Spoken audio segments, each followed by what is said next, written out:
El inexplicable templo de Kailasa es uno de los 34 monasterios y templos que se extienden sobre más de 2 kilómetros en la región de Ellora, Maharashtra, en la lejana y siempre misteriosa India, sin dudas, el más impresionante y perfecto por su diseño colosal y complejo. Pero ¿qué tiene de especial la mencionada construcción? Para empezar, el templo de Kailasa no fue construido agregando bloques de piedra, sino que una roca entera fue tallada para crear este monasterio, comenzando de arriba hacia abajo, 30 metros de alto, 33 metros de ancho y 53 de profundidad. El complejo de Ellora reúne un total de 34 cuevas, una de las cuales es el templo de Kailasa. Esculturas de las diferentes religiones se apiñan en una pared rocosa que dibuja la forma de una serpiente. Por si la dificultad de la realización y la belleza del entorno no fueran suficientes, un curso de agua corre por la parte superior de las cavidades y genera una hermosa cascada en la estación monzónica que los visitantes deben salvar sin mojarse. Los viajeros más intrépidos pueden subir hasta ella por un sendero resbaladizo y empinado que hay al final del escarpe y que proporciona,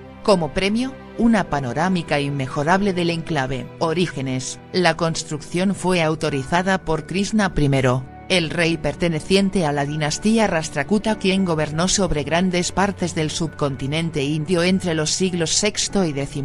Este templo es conocido popularmente como el Templo Kailas y su deidad principal es Kailasnath, que se traduce literalmente como Señor de Kailas, y este templo está dedicado al dios hindú Shiva. Los arqueólogos han llegado a la conclusión de que se utilizaron 3 tipos de cinceles para tallar este templo, por las marcas de cincel que estos observaron en paredes de piedra. Se cree que este templo fue construido verticalmente de arriba hacia abajo debido a las dificultades previstas en el excavado desde el frente hacia adelante por el arquitecto principal. Arquitectura externa: tallas de varios niveles son vistas en Kailasa a través de una entrada de 2 pisos que se abre para revelar un patio en forma de U, bordeado por una galería de columnas de al menos 3 pisos de altura, que consisten en paneles esculpidos enormes que contienen grandes esculturas de una variedad de deidades. Una imagen del toro Nandi se ve enfrente del principal Sancta Sanctorum como es tradición,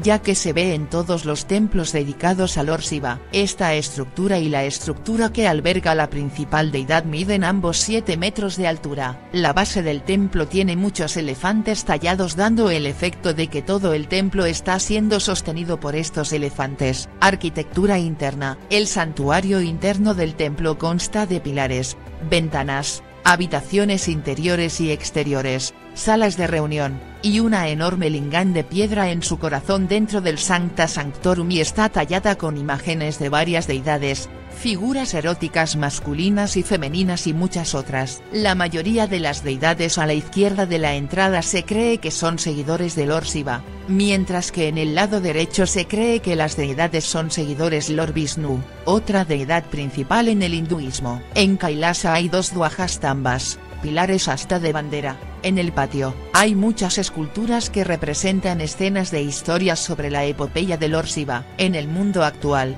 donde dependemos de la tecnología para todo, nos es inimaginable una era hace casi 25 siglos donde nuestros antepasados podían construir toda una estructura de roca dura usando unas pocas herramientas de mano con sus manos desnudas y con tal extrema dedicación y devoción. ¿Cómo lo construyeron? Se estima que el templo de Kailasa, dedicado al dios Shiva, fue construido en el año 300 a.C., y que para construirlo se removieron más de 3.000 toneladas de roca. Según historiadores indios, el templo fue construido en solo 18 años utilizando las herramientas más básicas, como martillos y cinceles. Si esto es cierto, significaría que se removieron 5 toneladas de roca a diario, lo que resulta imposible aún con la tecnología más moderna. En los antiguos y sagrados libros de la India, como el Mahabharata, el Ramayana y las Puranas, se habla de una poderosa herramienta llamada Brahmastra. Según los textos, se trata de un arma poderosa, capaz de vaporizar las rocas. ¿Construyeron los nativos del lugar este templo de Kailasa con el Brahmastra? ¿Fueron construidos así otros templos imposibles, diseminados por el mundo? Y cuando se habla del Brahmastra, hay que hacer un análisis más pormenorizado. Según la historia que cuentan los libros sagrados de varias creencias de la milenaria India, esta arma destruye ejércitos de un solo golpe y puede contrarrestar a la mayoría de los astras. El arma causa graves daños colaterales, ya que la tierra se vuelve estéril y toda la vida de esa área deja de existir. El Ramayana señala que esta arma se utilizó en la zona de Rajasthan, lo cual hizo que surgiera el desierto de Thar. Si uno se pone a analizar desde la conformación literal de lo que busca expresar el texto, no deja de llevar a pensar a cualquier analista actual que se está hablando a un equivalente, con un enfoque mítico, de las armas nucleares modernas y del efecto invernadero que éstas generan. En ese contexto, tal vez esos dioses mencionados no son más que la representación de seres de otros mundos que dejaron sus diseños esparcidos por todo el mundo con el propósito de volver algún día para, de una vez por todas, aclarar aquellos enigmas y las preguntas que hasta hoy siguen sin tener respuestas.